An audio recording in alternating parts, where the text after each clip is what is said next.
We're at Flag Fen near Peterborough. Now this is one of the most important prehistorical archaeological sites in Northern Europe. It gives a real sense of what it was like to live around here in the Bronze and Iron Age. But the collection here has just got much better. Take a look at this. This is a purpose-built fridge, and inside you can see 8 log boats. Now they are around 3,500 years old. They date back to the Bronze Age, and they were discovered at a quarry around 2 miles away from where I'm standing.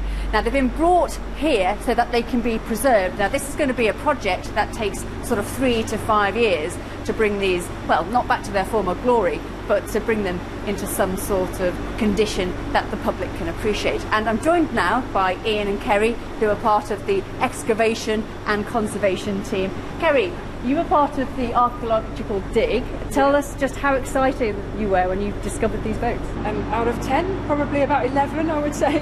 No, it was, joking aside, it was amazing. We always knew there was potential, but to find 8, it was absolutely amazing, stunning.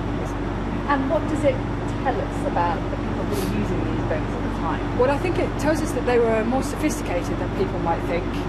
Some of the repairs and the technology on the boats are comparable to modern technology, or in fact the shaping and things like that as well.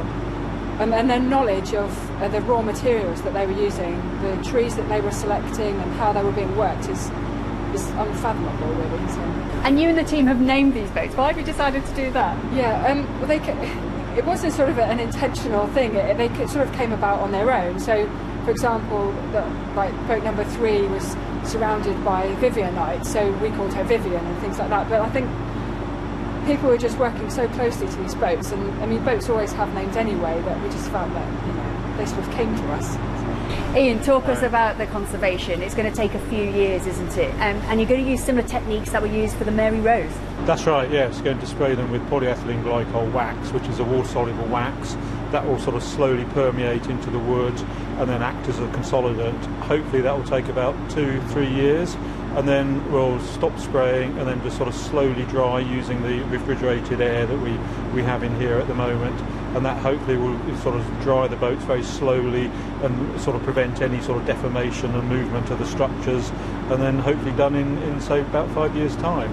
How excited are you about this? Extremely excited. You said you were scared. I am scared because actually sort of doing this in public, and obviously the people will be able to watch the process. Any mistakes, anything happens, they'll see it happen. So fingers crossed nothing goes wrong.